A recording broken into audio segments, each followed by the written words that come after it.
taken a few summer breaks, which I suppose reflects our more sort of academic attitude. That we feel like we deserve summer hiatuses. That's a good way to call that, academic. Yeah. Yeah, you guys are workhorses, and I don't know if maybe some of your audience already knows this, but Massimo and I have been co-hosts from the start. We co-founded the podcast together, and as of this month, Massimo has decided to officially retire and move on to bigger and better projects, I imagine. Doesn't have time. Yeah, I heard that he's too cool for podcasting. Yeah, that's right. That's what he thinks. Yeah. Maybe the rest of us got cooler and, you know... He didn't see the tinfoil hat, so maybe he would have stuck around if he saw the tinfoil hat. Maybe he just shot his wad, you know, and that was it. There's nothing left to talk about. Nothing else to say. He has said it all. I forgot how colorful this podcast is. We try to keep things classy over at Rationally Speaking. Whoa! No shooting of wads over at RS.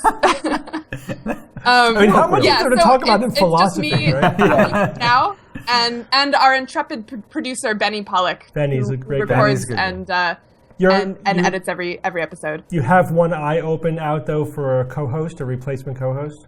I do have an eye open. Yeah, we're not in a huge rush because I think it's actually quite hard to find someone with whom you have the kind of dynamic that can last for 5 years. And not make you want to rip each other's heads off. I don't know how you guys do it. Must have had good genes or something. There it goes. 10 years is all it took. Yeah, right. It's over. I was feeling that way after 2 years. But yeah. So for now, I'll be solo hosting, and I'll be switching up the format a little bit. Typically, Massimo and I would have either it would just be the two of us talking with no guest. Obviously, I can't do that unless I want to talk to myself for 45 minutes straight. So we'll have a guest every time. And instead of sort of a completely freewheeling conversation, I think we're going to center each episode around a topic, sort of a thesis, which maybe my guest will be promoting and I will be sort of questioning, or maybe it'll be much more of a collaborative sort of, you know, we each think there are pros and cons about the thesis and we're going to discuss it together. So maybe that would be something like the many worlds interpretation of quantum mechanics is probably correct. Or maybe it would be something less explicitly scientific, like the U.S. should open its borders to more immigration, or something like that. And my goal here, aside from exploring these object-level, interesting and important topics, is to provide this model for what I think a rational or skeptic debate should look like. That, you know, I think it should be less about two people each, defending their own viewpoint and attacking the other viewpoint, and more about this collaborative search for truth together, where we're each my guest should hopefully feel free to point out counter arguments to the thesis while still thinking it's basically true, and I should feel free to change my mind throughout the debate and so on.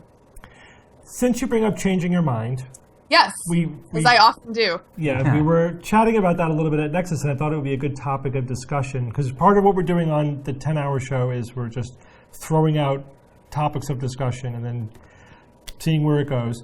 And I think I used to think that was a good topic, but then I changed my mind. So yeah. I don't know. On to other things. No, sounds great. Very meta of you. So,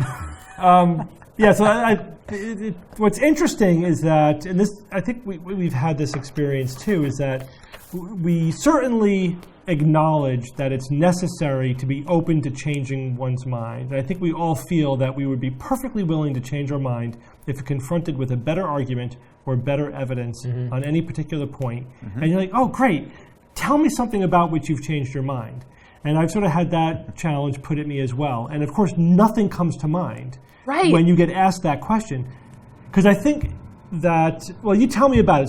So what are your thoughts on changing one's mind? Why is it so hard to think of examples of it happening? And does that mean we're hypocrites or something else? So I originally thought it's because we're hypocrites. That was my original hypothesis. Because, as you said, I kept having this experience of talking to leaders of the skeptic movement, proponents of rationality and critical thinking who would wax rhapsodic about how important it was to change your mind, and how we should all be changing our minds all the time, and it's not shameful, it's admirable. And then I would ask for an example, and they would go, and so originally I thought, yeah, we're all talking the talk and we're not walking the walk. And then I started noticing that after that moment, when people failed to produce an example of changing their mind, literally sometimes 10 or 15 minutes later in the conversation, they would just organically bring up something that their views had shifted on. Like I had this experience with Randy recently. He was one of our more recent guests, and he again was talking about how everyone should change their mind and how it's important for the scientific mindset. And I asked for an example, and he said, "I can't really think of one." And then 10 minutes later, he ended up talking about, well, I guess Massimo brought up the blog post that Randy wrote about global warming. Yeah, and in that post, Randy had said, "Yeah, it's not really clear to me either way."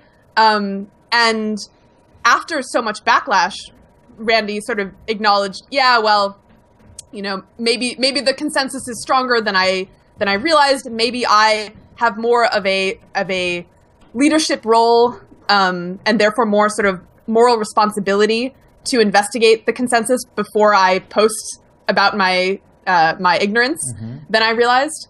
And he even shifted his opinion in discussion with us in that podcast episode when I brought up an example of an analogy to the alleged vaccine autism connection, that if someone in Randy's position had said, "Well, I just don't know if there's a connection between vaccines and autism, it's just, I don't know, I'm not taking a position," that people would rightly say, "Hey, the evidence is clear, and if you claim that it's not clear to you, then that's actually taking a position."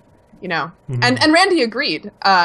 So I think that was a great example of him sort of changing his mind on the spot, despite having been unable to produce examples. You caught him in the act of shifting his position. Yeah, it was great, actually, and I really do think it's wonderful, and told him so at the time.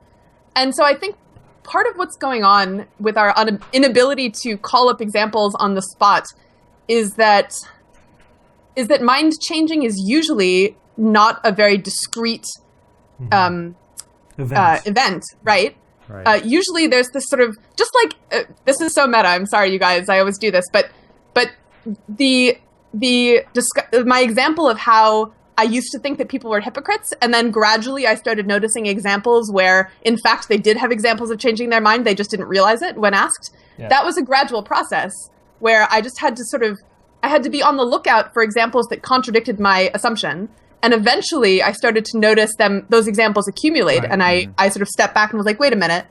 But that was gradual. And so I think it's not like a boom moment that gets seared into your brain, like February 10th, 1992 was the day that I changed my mind about whatever.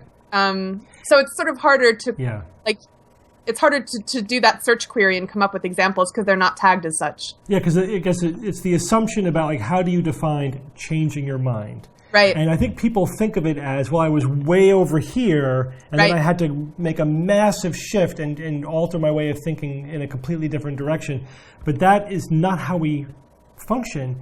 Right. And psychologists have demonstrated this, for decades, that essentially we follow a Bayesian approach, right? And a Bayesian approach is we have a certain belief system about whatever, any fact, anything, and we gradually update it when new information becomes available. Mm-hmm. Of course, if you're emotionally invested, you resist that process. You sort of get anchored. There's some friction there, That's the motivated reasoning. You sort of anchor yourself to the position. But if you're not highly emotionally invested in the outcome, we just happily update our beliefs and our thinking and our knowledge about things as new information comes in. And it is a step-by-step gradual process. What we don't do is take one piece of information and then shift all the way over to that.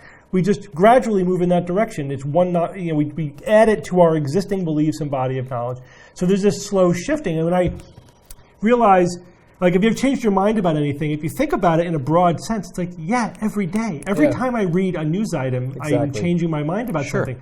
I never thought that the universe was expanding. Now I believe it is expanding. I changed my mind on that because new evidence came into play. True. It's not like I believed it wasn't expanding. I just didn't believe it was expanding, if that makes sense. Or medical treatments. I mean, every day I'm reading new studies and I'm altering, what I think works or doesn't work. I used to do lots of things that I don't do anymore in medicine. So each one of those is changing my mind about a treatment because a study was done and showed that the preliminary evidence showing maybe it works Now we have evidence showing it doesn't work. Okay, I change my practice based upon that new evidence. Part of the problem, Steve, I think, is when somebody asks us that question, our go-to knee-jerk reaction is you think of skepticism. And of course, ESP, Bigfoot, UFOs, we're not going to change our mind about any of that because we know it's all bullshit. But we could. So if there was evidence we could give a scenario about how we could change our mind, but we haven't. Yeah. Ever since I've been an activist, we haven't. Well, so that's like, we're like, well, wait, no, I haven't changed our mind about anything. Because we're dealing with issues that are easy in a way. So there's something fundamental about, say, homeopathy where we know it's wrong. And the amount of evidence that we'd have to be given and the amount of change that would have to take place or something brand new coming up that no one's ever thought of. But as an example, like I've been reading quite a bit about the riots that happened recently, right, in the United States. Baltimore, you mean? Yeah, the Baltimore riots. And, when I first saw the news, without getting too deep into any politics, I had a very strong belief about, I was like, okay, I don't want to say. An initial reaction. I had my initial emotional reaction. Then, I'm on Facebook, I'm looking at news, and I'm reading, I read a couple of news items, and I'm like, oh, I didn't think about that. And then I felt like a big shift on where I was going with it. And then I found that I had gone to about 4 or 5 different positions. It's not even like it's not black or white. There was all these nuances of different positions that I'm starting to read, and until now, I'm kind of settling into what I think my assessment is. But it's evolved on a daily basis since it happened. Right, evolving might even be a better word. Sorry, go ahead. I was just going to say that evolving might be a word that, but better describes what happens and indeed what should happen, and makes it sort of. I forget if I was telling you this, Steve, but I think that this confusion over or this implication of changing your mind as being discrete and sudden is not only leading people to have a hard time calling up examples of having changed their mind, but I think it also prevents them sometimes from evolving their mind the way that they should. My theory is that when people encounter a new argument or evidence that challenges one of their worldviews, and they think that their options are either I have to agree that this evidence is correct and I have to instantly change my mind about this deeply held worldview, or I have to find a reason why this evidence is somehow flawed so that I can reject it and not change my mind. And when it's binary like that, it seems so absurd to have to relinquish an entire worldview because of one piece of evidence that if you feel like you don't have the option of sort of gradually evolving your beliefs, then honestly the more sensible option really is to reject new evidence and arguments. And I think it's only when the availability of that third way, that gradual evolution is made salient to you that you're able to do that. Slowly evolving your opinion based upon evidence and ideas is what we do, and it's actually the way to go. But also suspending belief, suspending judgment, meaning saying, there are topics that come up, it's like, I'm going to assume that I don't know enough about this to really have a firm opinion. I just feel like I don't know enough about this. So I'm going to not have a strong opinion about this until I learn more. That's legitimate. I mean, it's a cop-out if you're using that to evade taking an opinion on something you very well have enough information about. But legitimately, I'll give you an example. And again, this comes up a lot practically week to week for this show. For example, I remember we would occasionally get questions about recycling. And I had to make a decision whether or not to talk about recycling on the show. And for 2 years, I decided not to talk about it because I felt I didn't understand it well enough, or I felt comfortable discussing it and unavoidably taking a position on it until I had wrapped my head around it enough. So that happens all the time. I may delay sort of writing about something or taking a position on it publicly or talking about it publicly until I've gotten a little bit deep enough into the research where I feel like I understand it. And because I don't want to take a position that it does not align with logic or the facts. Even though we've sort of staked out intellectually an area where I would love to actually have a really great example of something that I've dramatically changed my mind about, because I do profess that that's a good thing. You know what I mean? It's like it would be okay, it'd be good to me to say, I was wrong about this. Now I got new information. I've changed my mind. I'd love to be able to do that, but I can't do it just to do it. I mean, you know, it doesn't come up that much because my process is to like cautiously, slowly sort of evolve towards the evidence and all the time. Yeah. I think so. I don't know in what domains you're sort of actively seeking out and open-mindedly considering new evidence. If those domains are mainly about skepticism and science and medicine and the things that you like, you have a lot of practice thinking well about those things, then I think it's probably correct not to expect there to be radical shifts, because you're like in your element, essentially. When I look at the things that top scientists and top skeptics are, I think, clearly wrong about, of course it's all, relative, but the things that I think they're wrong about, they're mostly not in those people's areas of expertise. Exactly. Yes. Yeah. So, look at the top skeptic heroes. Look at Feynman and Neil deGrasse Tyson, and like I can see things that I think they're wrong about. They're just not in physics, say. Like, I think Feynman was wrong about women. I think he was wrong about like to what extent women are sort of have the capacity for intelligence and moral worth. I think Neil is wrong about atheism to some degree. Yeah, we have philosophical disagreements.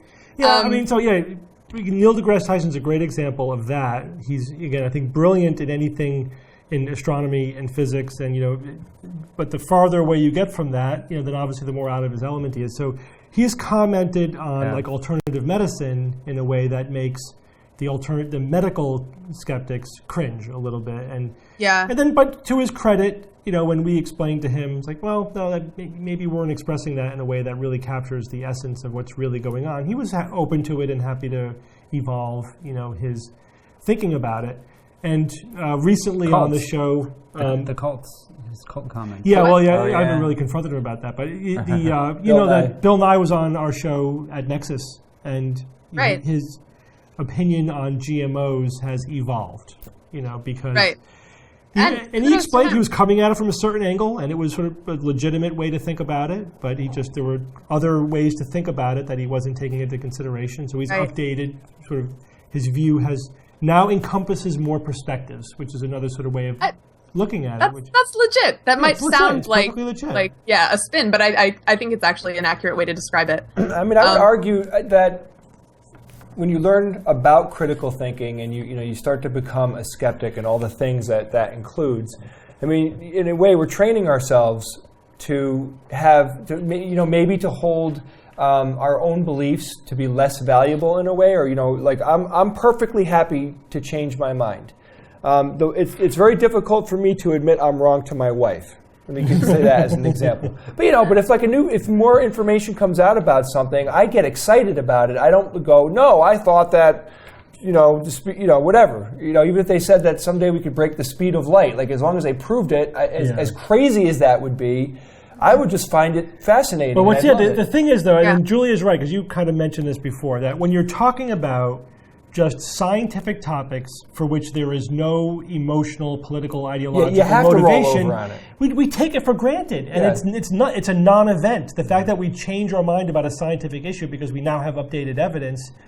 People don't even think of that as changing their mind. That's just I read more science. That's supposed to work. But when there's an emotional angle to it, then there's people are invested.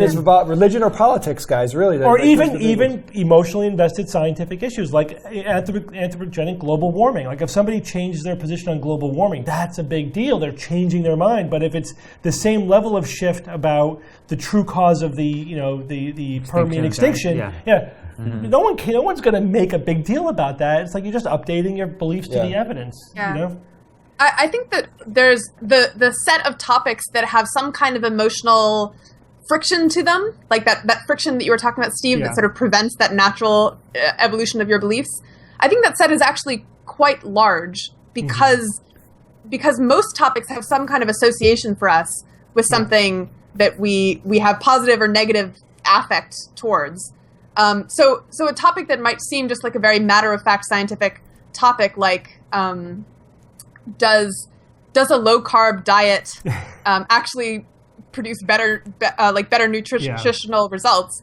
that's not just a scientific topic in practice, because there are all these associations. Like, I've heard some sort of vehement attacks on paleo diets from people who associate it, to some extent correctly, with a sort of like Silicon Valley techno-libertarian bro-ish attitude about like optimizing everything and like techno-libertarian. I haven't heard that before. Oh man, forget I said it. What is that? Give us your honest opinion about what that is. It's like it's just sort of socially culturally associated.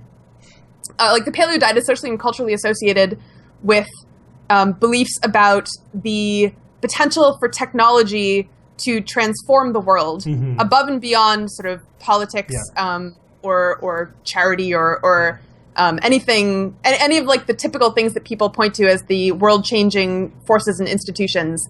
And the libertarian part of that is the idea that like we shouldn't actually be trying to help people or redistribute wealth or really worrying too much about politics at all. Technology is the only thing that really transforms the future and has the potential to lift all boats, essentially. And this like strikes many people as sort of callous or misguided. Right. I really didn't intend to go down this road. I was just trying to refer briefly to a philosophy that happens to like exist disproportionately in the same circles as the paleo diet. And this was my point, that I think the paleo diet, despite being officially just a question of sort of nutrition science, is bound up with all of these associations with the kinds of people who espouse it. And thus it's not a completely frictionless, mind-changing opportunity.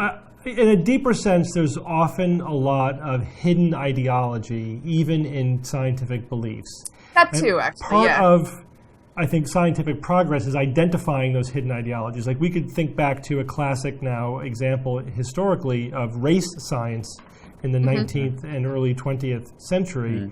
And that happened to confirm all of the racial and cultural biases of the scientists who were doing the work. And it was just woven in. The bias was so deeply woven in that they just couldn't really even perceive it. So often, there's a lot of, and of course, like we talk about the big ones that affect skeptical topics, like natural, like thinking about things as being natural. Like the paleo diet obviously pushes a lot of those buttons. Right. You know, and even just, and I think like if we have a bias, I mean, collectively, I think even though we have a little bit of differences, I think we do have a bias towards the notion that science and technology is an awesome, cool thing and is going to fix a lot of problems in the future. But that's also an ideological bias as well. It kind of flavors the way we... but I can prove that. Well, I mean, just, we have a lot of faith that technology is going to improve and solve problems in the future, which is a rational belief. It's a rational belief, but it's also a bias. It's also an ideology. Say it, Julie. I know what you're going to say. I want to see Jay's proof that science is cool. I want to see that reasoned from first principles. Bob, could you please hand me that robot? Excellent. Excuse me? See this? Science is cool. Oh, you're right. I checked all the steps and it checks out. Yes, thank you. Well, what Iron Giant. When we say, when we look empirically, if we could, if you're just saying from a top down, we could see that science has had a phenomenally profound effect on the quality of human life, on so many different levels, right? Science has enabled us to grow our population, which some people might argue isn't a good thing, but it does enable us to do things that we weren't able to do before, improving human health and things like that. But then there is another perspective that science also could be the cause of some bad things as well, right? Which is actually true as well. Science has produced some horrible things. It's a tool. It's how you use it. Yeah.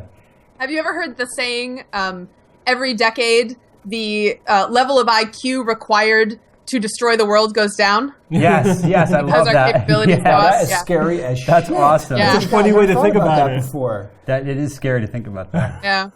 So far, so good. What was the two? I forget the name of the movie. What was the movie where it's the robot and then all the people are in chairs? They can't. The people are they haven't walked. Wall-E. Oh yeah, Wall-E, right? Wall-E. Oh, right. Like I'm starting to see early signs of that movie coming true now. Well, I mean, that was an extrapolation from modern culture. Yeah. I mean, that was, the signs were there. That's what the movie was based upon. Yeah. The ultimate couch potato. They're not even aware of what's going on around them. Another example of science fiction being a commentary on modern society, which is one of the themes that we're hitting. Yeah, actually, science fiction is one thing that I've changed my mind about. Tell us. I've changed my mind like a couple times. The first time was sort of becoming more alarmed at the ability of science fiction to bias us about the future. Because, you know, I keep seeing, this is partly the fault of the media, partly the fault of, I don't know, being human, but I keep seeing science fiction cited as an argument about, I don't know, the advancement of artificial intelligence or nanotechnology or really like any sort of complex argument about whether some future technological development will be good or bad or what effects it will have on society. I keep seeing people point to examples of science fiction. It's either, 1984, Brave New World, or The Terminator is the big one. And my reaction originally was, these are fiction. Like they were designed not to be realistic forecasts of what is definitely going to happen if artificial intelligence advances. They were designed to be entertaining. Yeah. And so citing them as evidence in real world policy discussions seems crazy to me. Well, but Julia, but philosophically, how dare I use that word with you? But you could say, hey, I want to write a cool science fiction story, an edgy story, and then you start thinking about things, and you're like, so an author comes up with the idea that artificial intelligence might actually be dangerous, and there might actually be some value in those thoughts as well, right? Like, it's a thought experiment. Yeah. Science fiction as a thought experiment has value. Yeah, it does. You caught me mid trajectory. Oh, I'm sorry. No, he does that a lot. Don't worry about it. You anticipated what I was going to say. I think as long as you see science fiction as Steve said, a thought experiment, as a sort of partly as an outline of how things could go, in like a hypothesis to consider that you might not have been considering before, as opposed to an airtight proof of why that hypothesis is necessarily true. Yeah. I think probably a lot of the work of gradually evolving to more accurate worldview just comes from being able to notice and generate interesting new hypotheses. And then, of course, there's the work of deciding how much do those hypotheses actually match reality. But science fiction, I think, is great at generating interesting new hypotheses. And I think science fiction can help us come to conclusions about what kind of society we even want.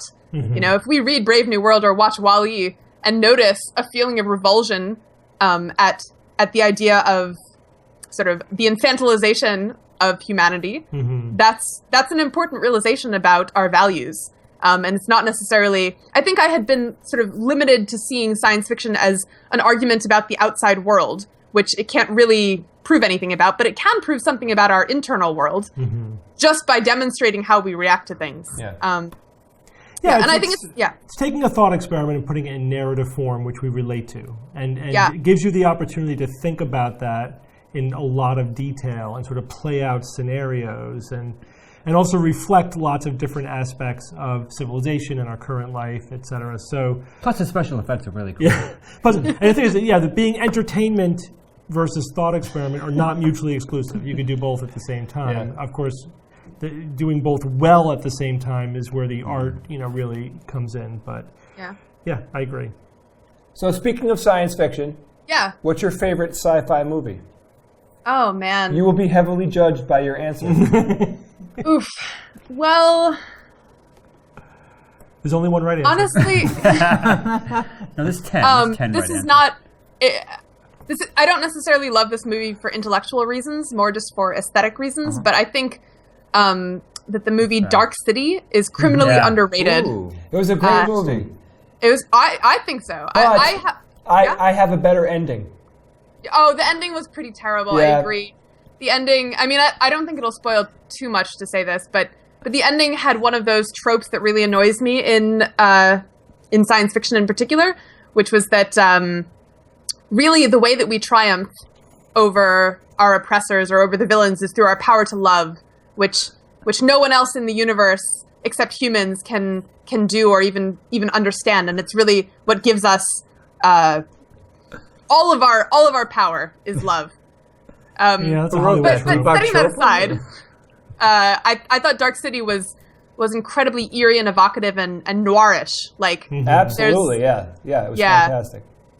For sci-fi movies with aesthetic, I love Dune. Yes. And only the Dino De Laurentiis version.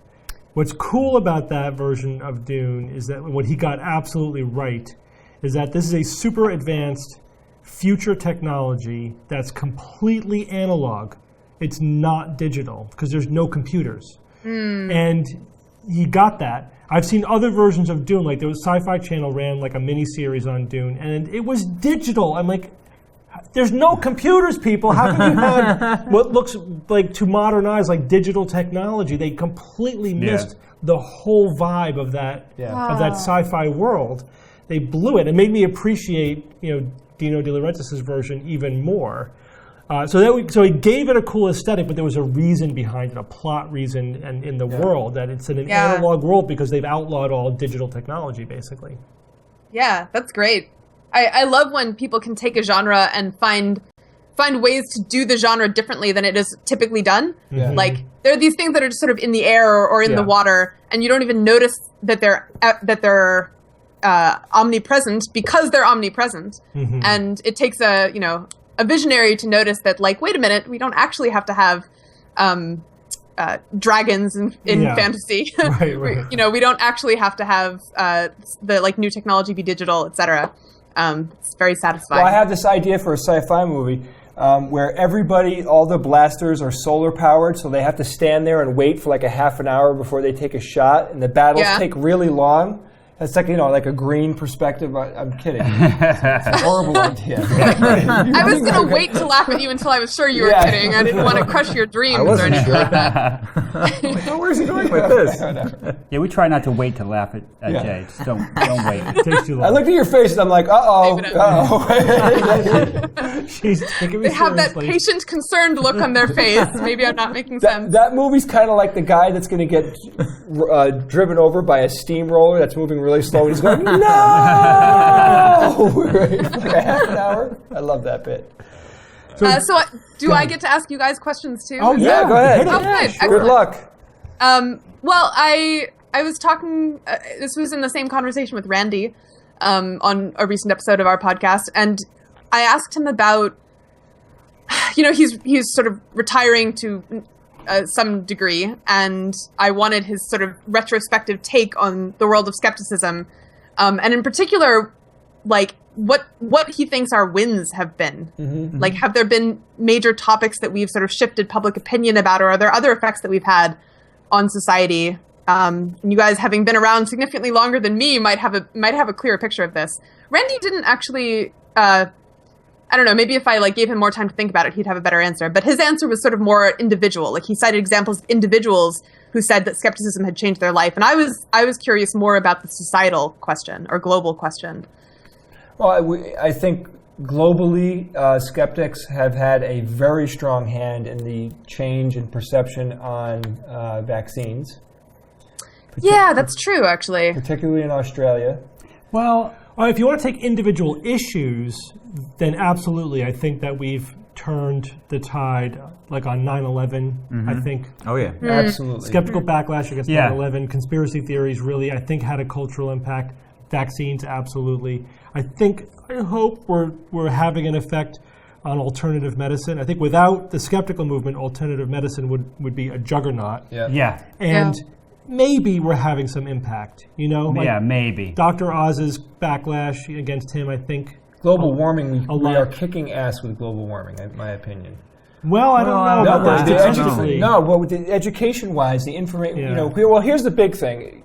The big win for skepticism, I think, is that we are constantly keeping up with the latest and greatest nonsense and putting the good information out there. Yeah. Right. So our job is always now to be the front line of producing content. So when people search on Google, that they're finding our web pages and our blogs. So or at least the rational thought is out there. So I'll cite two people in my answer to that. One is Richard Wiseman, who made an observation to me that I knew was correct, which was that as a community, we are having a disproportionately large impact. That our numbers may be small, but in terms of the public conversation, because without us, there would be no skeptical viewpoint. With us, there's a skeptical viewpoint. And, even though we're maybe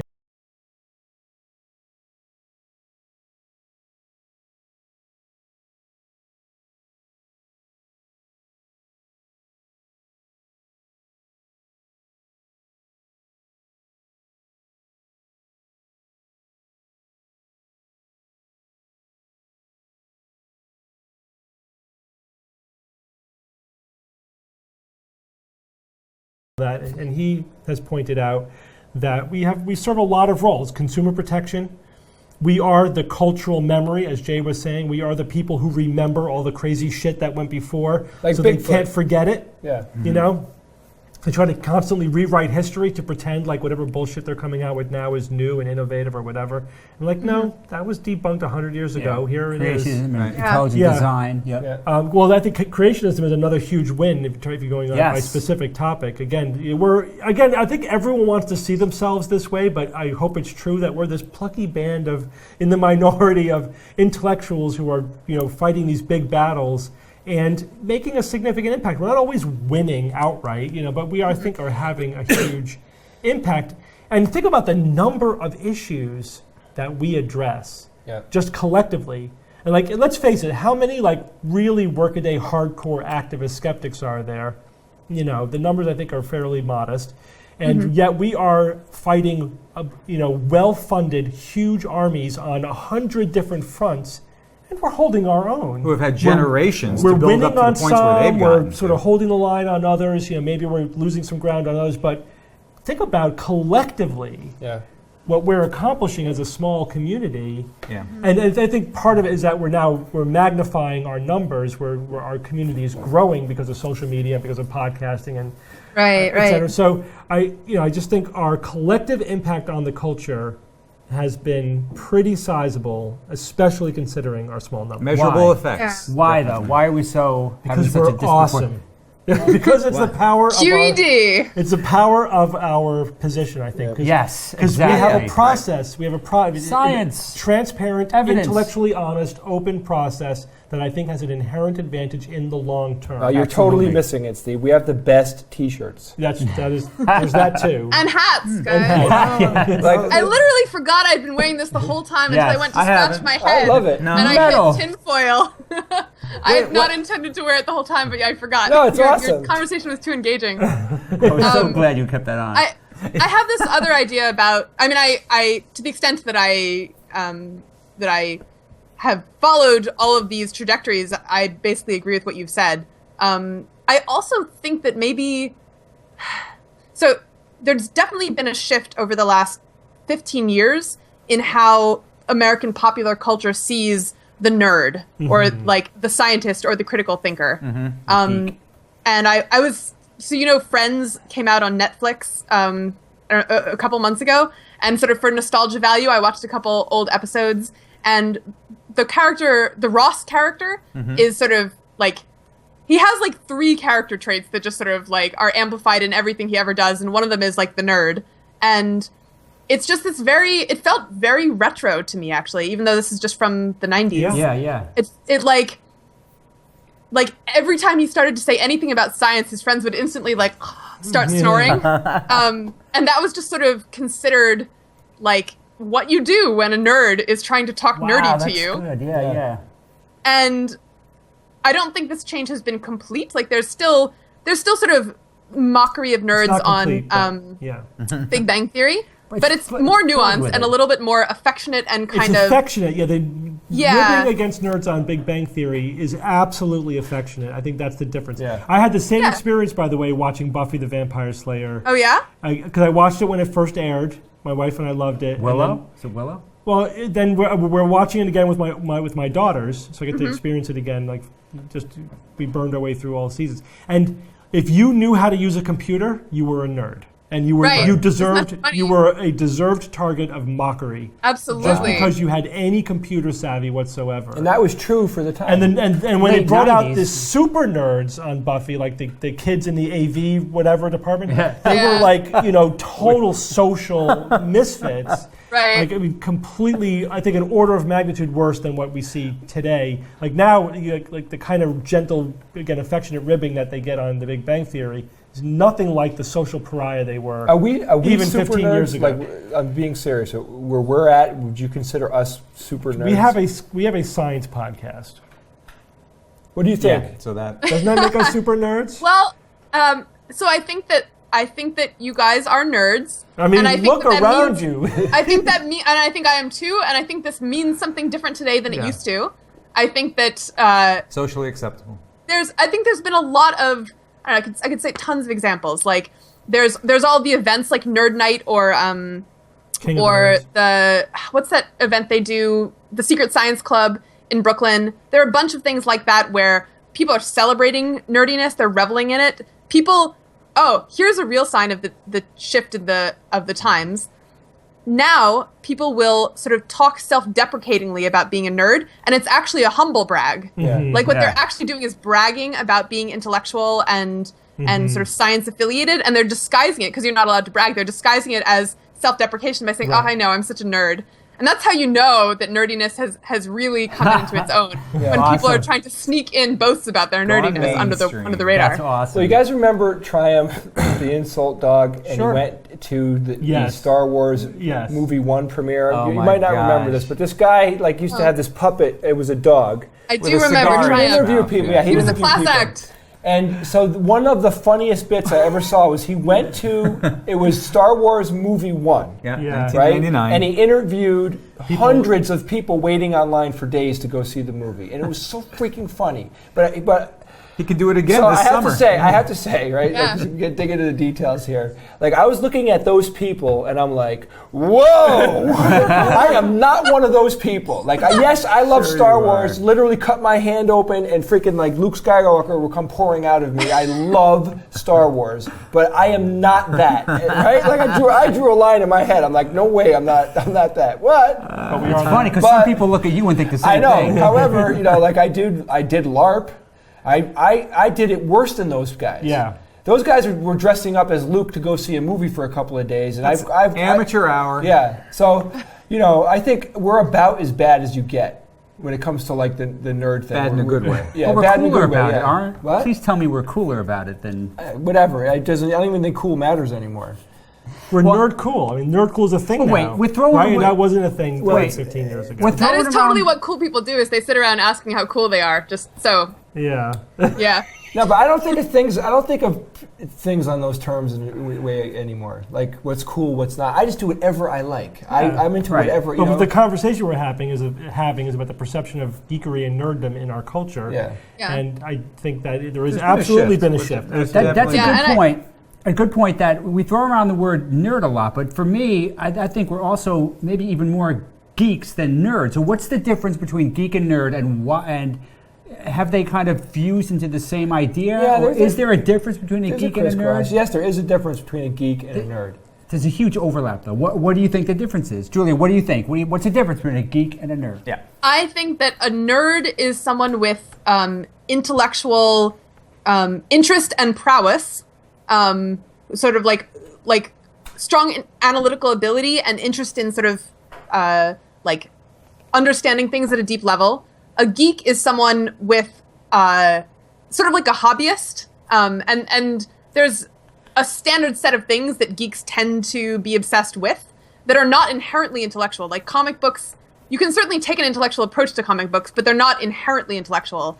And so geekery has traditionally been like an obsession with the details of these various topics or hobbies. And I think geek has been broadened beyond comic books and science fiction and gaming to other fields as well. And there was some great comic, I forget which webcomic it was, but they sort of took the like broadening of the geek definition to its logical extremes and had examples of like, at the beginning it was like standard nerds, like gaming nerd, fantasy nerd, sci-fi nerd, and then by the middle it was like coke and strippers nerd. Oh, by anyway, the way, I'll send that to you. May 2nd is, in fact, Free Comic Book Day. That is an official holiday. Yeah. Speaking about that. That's why there was a huge line around the comic store across from my... There were people dressed up like Thor. Now I get it. Okay. I thought it was just another Saturday in Berkeley. Yeah. Or the new movie's out. Geeky to me has an infusion of social awkwardness. No, for me it was the social nerd. commentary. The nerd was more social dork, and sartorial ineptitude. Dork. No, she's right. Dork. That's dork. Dork is very Dork, derogatory. oh man. It's a level of derogatory. Yes. I'm sure XKCD's already done it. Yeah. Yeah. All right. Yeah. I could be wrong about this, but I think that the skeptic movement has played some part in shifting the attitude about science. Like I think that things like I fucking love science would not have been a thing without some push from the skeptic from the skeptic community. You're probably I right. can't prove that, but I suspect. What's in the near future for Julia? Are you are you making a commitment to the podcasting thing going forward? I mean, this. I'm very excited about that. Yeah. I'm excited to infuse this meme of what a rational debate looks like by my lights into culture in general. I'd like to start talking about more topics outside the traditional skeptic wheelhouse. I think Rationally Speaking already does this to some extent, but it's been very philosophy heavy, in part because of Massimo, although I also like philosophy. But I think there's a lot of low-hanging fruit for applying critical thinking and rationality and skepticism to policy issues. I mentioned immigration, but that's just one.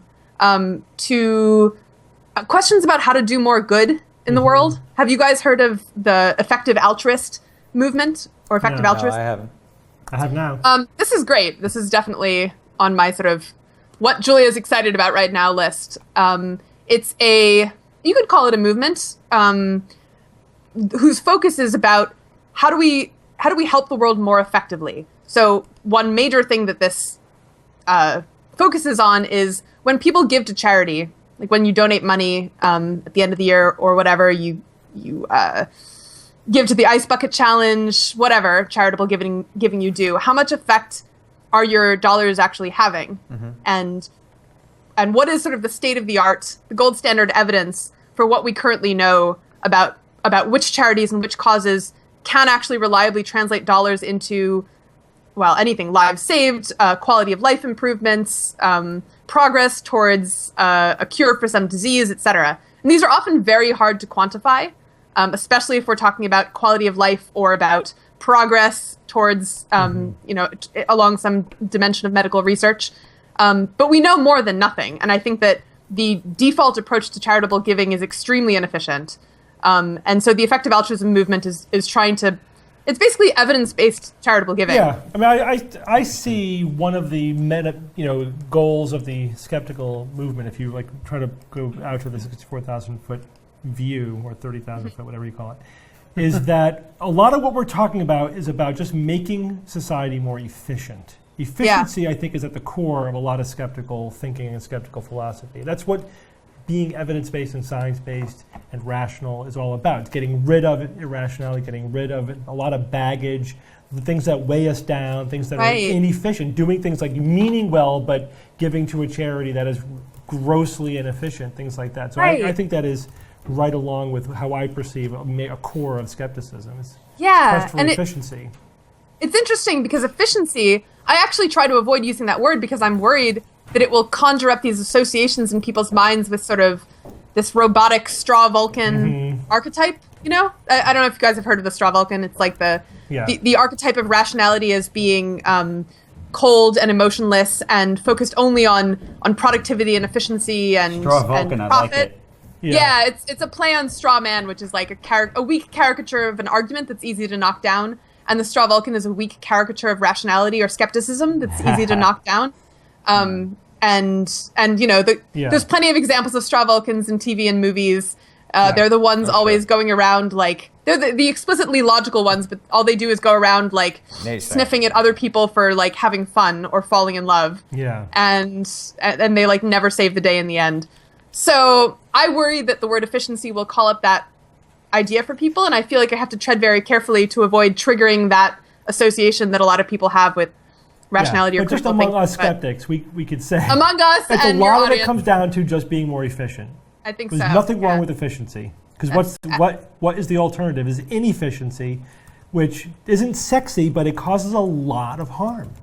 Inefficiency causes a lot of harm, but that's almost in itself another bias, is that we are biased against solutions that aren't sexy, that don't grip us emotionally or viscerally, but if you look at the raw impact, there's so much waste from inefficiency of every kind that imagine where our civilization could be if we were just going about our business a little bit more efficiently. It drives you crazy when you start thinking about it. Scientists should rule the world. Well, I wouldn't go to such simplistic solutions. That's another it's the scientist nirvana.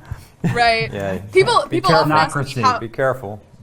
People ask how you can make people sort of better or care more about other people, more altruistic. And I think that's like a worthy thing to do. But I think, honestly, there's just so much low-hanging fruit in terms of taking people who are already well-intentioned and want to help the world and just making them better at it. Just do it better. Yeah, really. All right, Julia, this has been fantastic. Thank you so much. Yeah, I enjoyed this. Thank you, Julia. Thank you Time with guys. us. Happy 10-year anniversary. Thank you so much. We'll see you soon. 10 more. Yeah, absolutely. I want that hat. Yeah, ASAP. send the hat. Save the hat. Got Yes, it. the hat. Hey, wait. Oh, she's gone. She's gone. Wait, I'm chatting with people on the YouTube stream. Yeah. And somebody said, this might be true, said that a Swedish nerd is a Nord. Ooh. And that reminds me Nord? of Nord. Skyrim. Yeah, if I were Yeah, Nords, Nords, like that's Northerners. Nordic. Yeah, I don't know. So you're making a correlation between the name of a race in Skyrim and the Swedish word for nerd. Yes, I am. Yes, there's nothing more meta-nerdy than that. It is what it is. What can I tell you? Okay. Except for the word meta-nerdy. That is more Yeah. nerdy than that. Hella nerdy. Hella nerdy. Okay. So, guys, a couple of quick things. So, if you're enjoying the show, please do subscribe to our YouTube channel.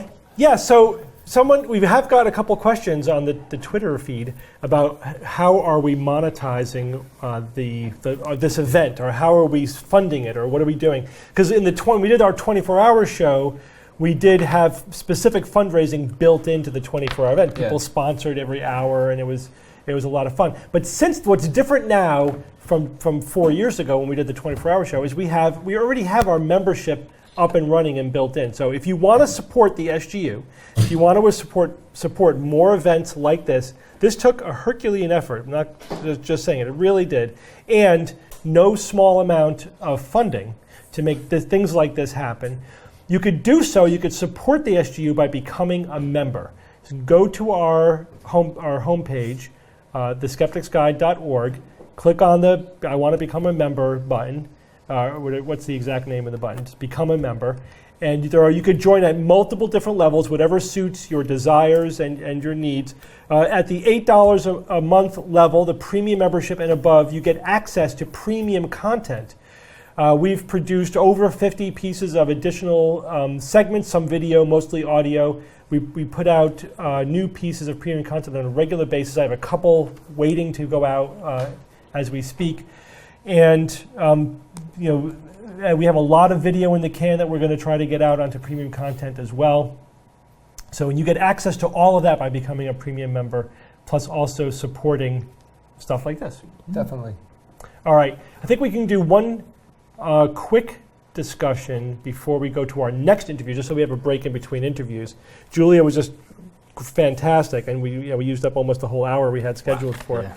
So because she brought up the paleo diet, I did actually have a news item that we could do fairly quickly. Yes. That have you guys ever heard of the term Orthorexia nervosa? It sounds terrible. It's a dinosaur of some kind. I wish it were. Orthorexia nervosa means Yeah. you are a mouth-oriented nervous dinosaur. So you've probably heard of anorexia nervosa. Yes. Yes. Anorexia nervosa are people. It's a disorder, a recognized mental illness in which people deliberately. Probably deliberately is not the right term, but they restrict their caloric intake in order to lose weight. It could be associated with a distorted body image, so they think they're fat even when they're thin. So and they could starve themselves to death, be it because they have a sort of a neurotic, obsessive desire to calorie restrict and exercise and things like that. That's anorexia nervosa. So this must be the obsession with the minutia of what to eat and how to eat? Yeah. So ortho means straight, so it's sort of eating correctly. All right. And not a recognized disorder. It's not in the DSM. They borrowed a term and made it their own. And Well, the term was coined in 1997 by Stephen Bratman. Orthorexia, really? Orthorexia nervosa. What does it mean? So it's kind of like a proposed disorder that just hasn't Right. gained acceptance as a. Are you going to tell us what it means? it's not Yes. in the book. So it's obsession with purity and cleansing. Oh, purity of essence. Wait, like Yes. washing your hands or No, in eating, in the food that you eat. All right, it has to be like So, organic. as you can see from the image, if you go to the image, a lot of the things today that would fall under this are the popular obsession with eating gluten-free, whole foods, non-GMO, natural, organic, raw.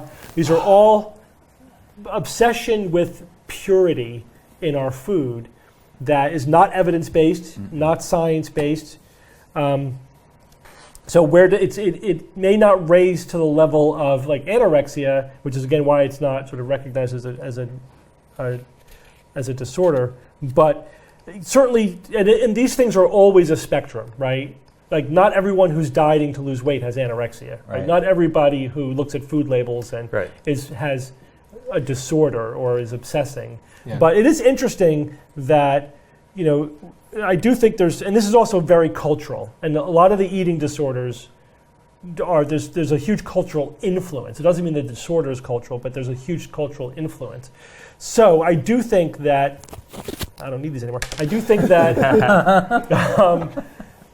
our culture does have this obsession, and partly it's marketing. Just like you could say that magazines showing pictures of really thin women is maybe driving anorexia. Having this sort of marketing and cultural, especially in certain subcultures, obsession with this purity and cleansing food can rise in certain individuals to an unhealthy obsession. Yeah, it's a false analogy.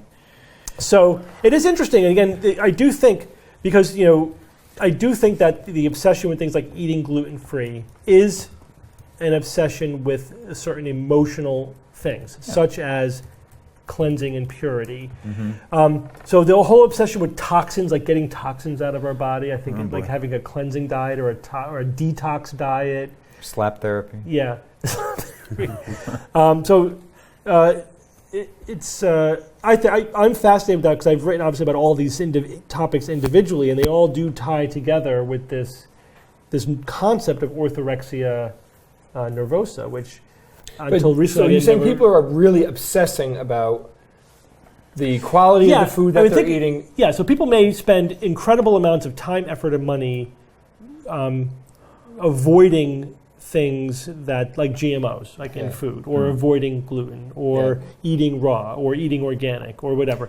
To the point, and here's the interesting bit, to the point that if they believe that they have eaten something that violates their purity, whatever their obsession with food purity is, that could make them physically sick.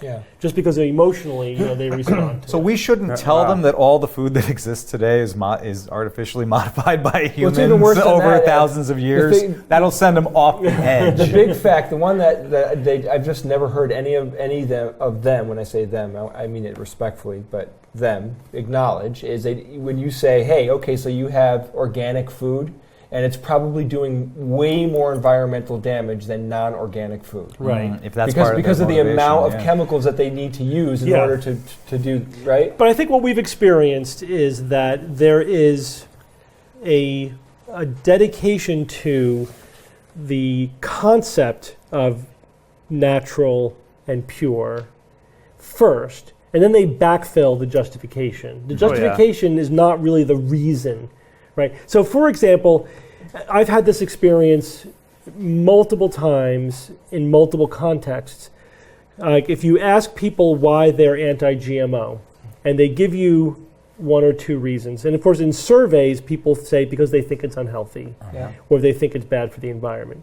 Then they say, well, the evidence shows it's actually not unhealthy. There's no health risk from GMO. They go, well, that's not the real reason why I'm against GMOs. I'm against GMOs because I don't like a corporation owning our food supply. Okay, so now So they just say, well, but there's no difference between GMOs and non-GMOs in terms of the corporate structure and whatever. And so they always have some other deeper reason or just some other reason that they go to. But it's really you know what I mean? That they're just looking for justifications for what really bothers them, which is that they just have this feeling that it's not natural, or that it's impure, and they just don't like it. There's a disgust reaction. Sounds like they're uncomfortable with the term. If it was maybe called something else, they wouldn't be. No, that's a mark. I don't think you could. Well, genetically modified. It's like, I don't want to be genetically modified. But it's hard. It's one of those things that's hard to engineer from the top down because you give it a different name, and that. I'm not saying that we should. I'm saying that could be a rationale as to why it frightens people. Evan, it to me, it's a little scary when you think, I know what they're doing and I have a nuanced understanding of what's going on there, and it still is,